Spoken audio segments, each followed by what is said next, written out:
ഇനി ഞാനിവിടെ 4 മണിക്ക് ചായക്കൊപ്പം കഴിക്കാനായിട്ട് നല്ലൊരു സ്നാക്സാണ് ഉണ്ടാക്കുന്നത്. അത് അവൽ വെച്ചാണ് ഞാനിവിടെ തയ്യാറാക്കുന്നത്. നിങ്ങളിതുപോലെ തയ്യാറാക്കി നോക്കുക. വളരെ എളുപ്പത്തിൽ തന്നെ തയ്യാറാക്കാൻ പറ്റും. പിന്നെ അതുപോലെ തന്നെ നമ്മുടെ വീട്ടിലുള്ള സാധനങ്ങളൊക്കെ വെച്ച് തന്നെ ഇത് തയ്യാറാക്കിയെടുക്കാൻ പറ്റും. വളരെ പെട്ടെന്ന് തന്നെ ചെയ്തെടുക്കാം. കുട്ടികൾക്കൊക്കെ വളരെ ഇഷ്ടപ്പെടും. നമ്മൾ കുട്ടികൾക്ക് വെളിയിൽ നിന്ന് വാങ്ങിച്ചു കൊടുക്കുന്നതിനെക്കാട്ടും ഇതുപോലുള്ള സ്നാക്സൊക്കെ വീട്ടിലുണ്ടാക്കി വെക്കുകയാണെങ്കിൽ അവർക്ക് ഇഷ്ടമുള്ളപ്പോഴേ ഏത് സമയത്തും കഴിക്കാൻ പറ്റുന്ന ഒന്നാണ്.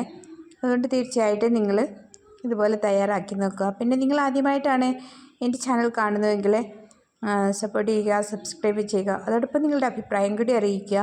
നിങ്ങളിതുപോലെ തയ്യാറാക്കി നോക്കിയതിന് ശേഷം നിങ്ങളുടെ അഭിപ്രായമൊക്കെ അറിയിക്കണം. അതിനായിട്ട് ഞാനിവിടെ എടുത്തിരിക്കുന്നത് വെള്ള അവലാണ്. ഞങ്ങളിവിടെ പോഹ എന്ന് പറയും.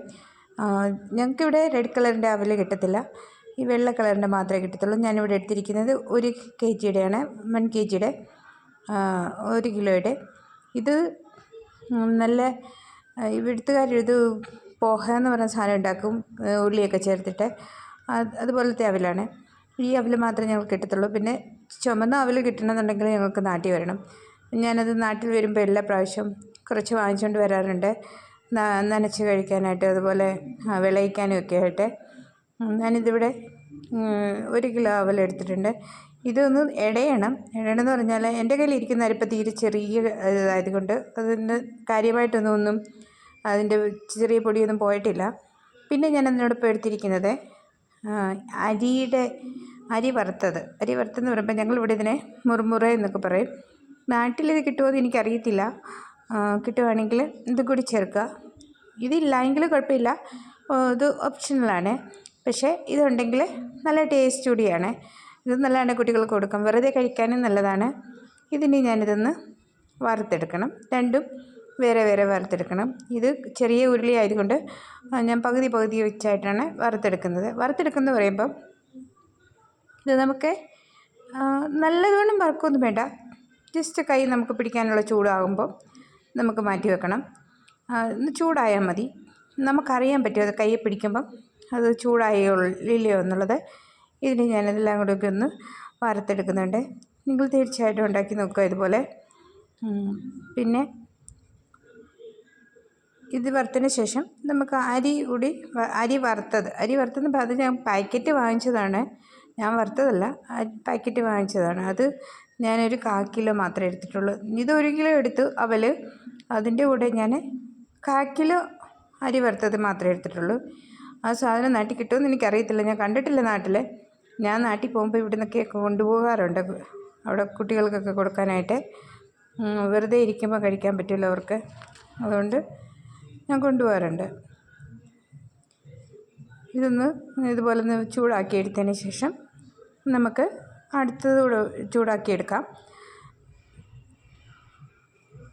ഒന്നിച്ചിട്ട് ചൂടാക്കാൻ പറ്റത്തില്ല, അതുകൊണ്ട് 2 പ്രാവശ്യമായിട്ടാണ് ചൂടാക്കിയെടുക്കുന്നത്.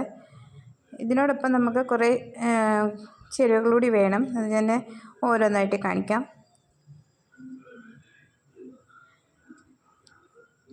ഞങ്ങൾക്കിവിടെ ഇങ്ങനെ കാര്യമായിട്ടൊന്നും, ഞാൻ എല്ലാ വീഡിയോയിലും പറയാറുണ്ടല്ലോ, കാര്യമായിട്ട് ഞങ്ങൾക്കിവിടെ കഴിക്കാനോ അങ്ങനെ സ്നാക്സായിട്ടൊന്നും കിട്ടത്തില്ല. വേണ്ട പരിപ്പ് വട അങ്ങനെയുള്ള ഒരു കാര്യങ്ങളും കിട്ടത്തില്ല. അതുകൊണ്ട് ഞങ്ങൾ ഇതുപോലൊക്കെ എന്തെങ്കിലുമൊക്കെ തയ്യാറാക്കിയാണ് കഴിക്കുന്നത്. ഉള്ളത് വെച്ച് അഡ്ജസ്റ്റ് ചെയ്യുക എന്ന് മാത്രമേ ഉള്ളൂ.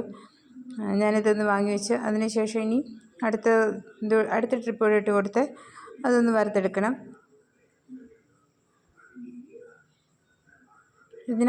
ഇതിനകത്തേക്ക് നമുക്ക് ഉണങ്ങിയ തേങ്ങ വേണം. ഉണങ്ങിയ തേങ്ങ ഉണ്ടെങ്കിൽ അത്രയും നല്ലതാണ്. പിന്നെ കുറേ ചേരുവകൾ ചേർക്കാം, അത് ഓരോരുത്തരുടെ ഇഷ്ടത്തിനനുസരിച്ച് ചേർക്കാം. ചിലരൊക്കെ പറങ്ങാണ്ടി വറുത്ത് ചേർക്കാറുണ്ട്, ഇങ്ങനെ കുറേ ചേരുവകൾ ചേർക്കാം. പിന്നെ നമ്മൾക്കൊക്കെ നമ്മുടെ ഇഷ്ടത്തിനനുസരിച്ചല്ല നമ്മൾ ഓരോ ചേരുവകൾ ചേർത്ത് കൊടുക്കുന്നത്. അത് അവൽ വറുത്തതിന് ശേഷം ഞാൻ അരി വറുത്തതുകൂടി ജസ്റ്റ് ഒന്ന് ചൂടാക്കിയെടുക്കുന്നേ ഉള്ളൂ. അത് നമുക്ക് വറുക്കേണ്ട ആവശ്യമൊന്നുമില്ല, അങ്ങനെ തന്നെ ചേർക്കാം. പക്ഷെ ഞാൻ ജസ്റ്റ് ഇതൊന്ന് ചൂടാക്കിയെടുക്കുക, കൈ നമുക്ക് പിടിക്കേണ്ട രീതിയിൽ, ആ ചൂടിൽ മാത്രം. അതുപോലെ നമുക്ക് പൊട്ടിച്ച് നോക്കുമ്പോൾ അറിയാം പൊടിഞ്ഞു പോകും, ആ രീതിയിൽ ഒന്ന് ചൂടാക്കിയെടുക്കുക. ഇനി അതിനകത്തേക്ക് നമുക്ക് മസാല ചേർത്ത് കൊടുക്കണം. അതിനായി ഞാനിവിടെ എണ്ണ ഒഴിച്ചു കൊടുത്തു. എണ്ണയിലേക്ക് ഇനി കപ്പലണ്ടി ചേർത്ത് കൊടുക്കാം. ഞാനിവിടെ 250 ഗ്രാം, 1/4 കപ്പലണ്ടിയാണ് ചേർത്ത് കൊടുത്തത്. ഇതുപോലത്തെ കപ്പലണ്ടിയായി ഞങ്ങൾക്കിവിടെ കൂടുതലായി കിട്ടുന്നത്. പിന്നെ വെള്ള കപ്പലണ്ടിയും ഉണ്ട്, പക്ഷേ അതിലും നല്ലത് ഈ ചുമന്ന കളറിൻ്റെ കപ്പലണ്ടിയാണ് നല്ലത്. ഇതൊന്ന് ചെറു തീയിൽ, മീഡിയം തീയിൽ വേണം ഇത് വറുത്തെടുക്കാൻ, അല്ലെങ്കിൽ പെട്ടെന്ന് നമുക്ക് കരിഞ്ഞു പോകും, ഉള്ളു വേഗത്തില്ല. അതുകൊണ്ട് നമുക്കിത് മീഡിയം തീയിൽ തന്നെ നല്ലവണ്ണം വറുത്തെടുക്കാം. നമുക്കറിയാൻ പറ്റും അതിൻ്റെ പരുവാകുമ്പോൾ നമുക്കറിയാൻ പറ്റും. അല്ലെങ്കിൽ ഒരെണ്ണം എടുത്ത് പൊട്ടിച്ച് നോക്കാം, അതിന് നമുക്ക് മനസ്സിലാകും ഇത് മൂത്തോ ഇല്ല എന്നുള്ളത്. അതിനുശേഷം അത് കോരി മാറ്റുക. ഇതായ എണ്ണ ഞാനിവിടെ 1/4 കിലോ എണ്ണ ഒഴിച്ച് കൊടുത്തിട്ടുണ്ട്. ഞാൻ 1 കിലോ അവൽ എടുത്തതിന് ഞാനിവിടെ 1/4 കിലോ എണ്ണയുണ്ടെന്ന് എനിക്ക് തോന്നുന്നത്. ഞാൻ അളവ് അങ്ങനെ കറക്റ്റായിട്ട് പറയാൻ എനിക്ക് പറ്റത്തില്ല, കാരണം അത് അളക്കുന്ന ഒരു ഇതില്ല. എൻ്റെ ഉദ്ദേശമാണ് ഞാൻ പറഞ്ഞ 1/4 കിലോ. നിങ്ങൾക്ക് നിങ്ങളുടെ അനുസരിച്ച് നിങ്ങൾക്ക് ഉപയോഗിക്കാം. അതിനുശേഷം ഞാനിതിവിടെ പൊട്ടുകടലയെന്നാണ് തോന്നുന്നു പറയുന്നത്, പൊട്ടുകടല ചേർത്ത് കൊടുത്തു. അതൊന്ന് വറുത്തെടുക്കണം. നമ്മൾ മിക്സറിനൊക്കെ ചെയ്യുന്ന പോലെ തന്നെയൊക്കെയാണ് മിക്സർ ഉണ്ടാക്കാം. നമ്മളിതൊക്കെ ഇങ്ങനെയല്ലേ വറുത്തെടുക്കുന്നത്, അതുപോലൊക്കെ തന്നെയാണ് ഇതും വറുത്തെടുക്കുന്നത്. ഇതൊന്ന് വറുത്തെടുത്തതിന് ശേഷം നമുക്ക് ബാക്കി ചേരുവകളോട് ചേർത്ത് കൊടുക്കണം. ഞാനിവിടെ ഉണങ്ങിയ തേങ്ങ എടുത്തിട്ടുണ്ട്, അതൊക്കെ നേരത്തെ റെഡിയാക്കി വെക്കും. അതൊക്കെ നേരത്തെ റെഡിയാക്കി വെച്ചതിന് ശേഷം വേണം ഇത് നമുക്ക് തുടങ്ങാനായിട്ട്.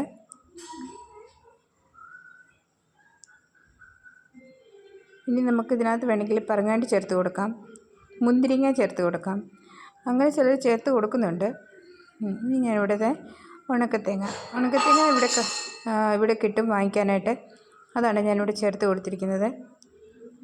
നാട്ടിൽ കിട്ടുമെന്ന് എനിക്കറിയത്തില്ല, പക്ഷേ ഇവിടെ കിട്ടും. ഇവിടെ കടകളിലൊക്കെ പകുതി മുറിച്ചാണെങ്കിലും കിട്ടും. ഉണക്കത്തേങ്ങയാണ് ഇവിടുത്തെ ആൾക്കാർ കൂടുതലായിട്ട് ഉപയോഗിക്കുന്നത്. പച്ചത്തേങ്ങ ഒരു കുറവാണ് ഉപയോഗിക്കുന്നത്. ഏത് കറിക്കകത്ത് ഇവർ ഈ ഉണക്കത്തേങ്ങ അരച്ച് ചേർക്കാറുണ്ട്. ഏത് കറിക്കൊന്നുമല്ല, ചില കറികൾക്ക് മാത്രം. പിന്നെ ഇവർ കൂടുതലായി ചേർക്കുന്നത് കസ്കസ് എന്ന് പറയുമ്പം വെള്ളത്തിലിട്ട് കുടിക്കുന്ന അതല്ല. ഇവിടെ കസ്കസ് എന്ന് പറയുമ്പോൾ വേറൊരു സാധനമാണ്. അത് വെള്ളത്തിൽ കുതിർത്ത് അരയ്ക്കും. അത് തേങ്ങ അരച്ചതുപോലെ തന്നെ ഇരിക്കും. അതേ ടേസ്റ്റൊക്കെ വരുമെന്ന് എനിക്ക് തോന്നുന്നത്. പക്ഷേ അത് നല്ലതാണ്. കറി കുറുകിയെടുക്കാനായിട്ട് അതവർ അരച്ച് ചേർക്കാറുണ്ട്. ഈ തേങ്ങയ്ക്ക് പകരം നമ്മൾ പച്ചത്തേങ്ങ അരച്ച് ചേർക്കുന്നതിന് പകരം അവർ കസ്കസ് എന്ന് പറയുന്ന സാധനം, നമ്മൾ കസ്കസ് എന്ന് പറയുമ്പം മലയാളികൾ പറയുമ്പം അത് തുളസിയുടെ ഒരു അരി വെള്ളത്തിലൊക്കെ ഇട്ട് കുതിർത്ത് കുടിക്കുന്നത്. അതല്ല, ഇവിടെ വേറൊരു സാധനമുണ്ട് കസ്കസ് എന്ന് പറയുന്നത്, അതാണ് അവർ ഉപയോഗിക്കുന്നത്. ഇനി ഞാനിതിനകത്തേക്ക് 1 സ്പൂൺ ജീരകം ചേർത്ത് കൊടുത്തു. പിന്നെ 4-5 പച്ചമുളക് ചെറുതായി അരിഞ്ഞത് അതും കൂടി ചേർത്ത് കൊടുത്തു. അതുകൂടി ചേർത്ത് കൊടുത്തതിന് ശേഷം ഇനി നമുക്ക് ആവശ്യത്തിന് കറിവേപ്പില ചേർത്ത് കൊടുക്കാം. കറിവേപ്പില എത്ര ചേർത്താലും നല്ലതാണ്. നമ്മൾ മിക്സറിനകത്തൊക്കെ കറിവേപ്പില ചേർക്കില്ലേ, അതുപോലെ കറിവേപ്പില കൂടി ചേർത്ത് കൊടുക്കാം. ഇതൊന്ന് നല്ലവണ്ണം ഒന്ന് മൂത്ത് വരണം. ഇതൊക്കെ നമ്മൾ ഹൈ തീയിൽ വെക്കാതെ തന്നെ മീഡിയം തീയിൽ തന്നെ വെച്ച് വേണം ഇതൊക്കെ നമുക്ക് ചെയ്തെടുക്കാനായിട്ട്. നിങ്ങളും ഇങ്ങനെയൊക്കെ ചെയ്തെടുത്ത് നോക്കുക, എന്നിട്ട് നിങ്ങളുടെ അഭിപ്രായം അറിയിക്കുക. ഞാൻ എൻ്റെ വീഡിയോയിൽ കൂടുതലായിട്ട് ഇവിടെയൊക്കെ ഉണ്ടാക്കുന്ന നോർത്ത് ഇന്ത്യക്കാരൊക്കെ ഉണ്ടാക്കുന്ന കാര്യങ്ങളാണ് കൂടുതലായിട്ട് കാണിക്കുന്നത്. ഞാനതോടൊപ്പം തന്നെ മഞ്ഞൾപ്പൊടി കൂടി ചേർത്ത് കൊടുത്തിട്ടുണ്ട്. ഒപ്പം ആവശ്യത്തിന് ഉപ്പും ചേർത്തു. മഞ്ഞൾപ്പൊടി ഞാൻ 1 സ്പൂണാണ് ചേർത്ത് കൊടുത്തത്.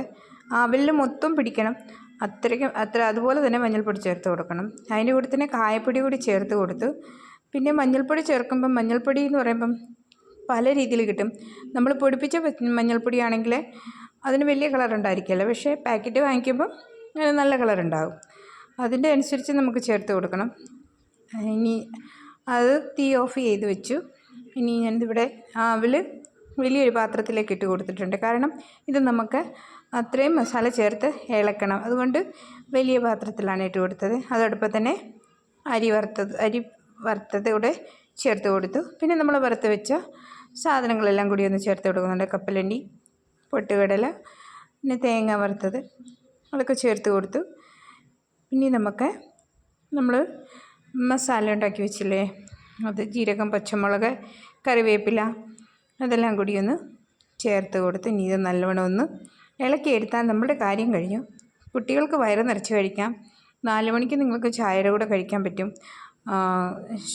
ഷുഗറിൻ്റെ അങ്ങനെ പ്രോബ്ലം ഒന്നും ഇല്ലല്ലോ, ഇതിനകത്ത് മധുരമൊന്നും വരാത്തത് കൊണ്ട് കഴിക്കാം എന്ന് എനിക്ക് തോന്നുന്നു.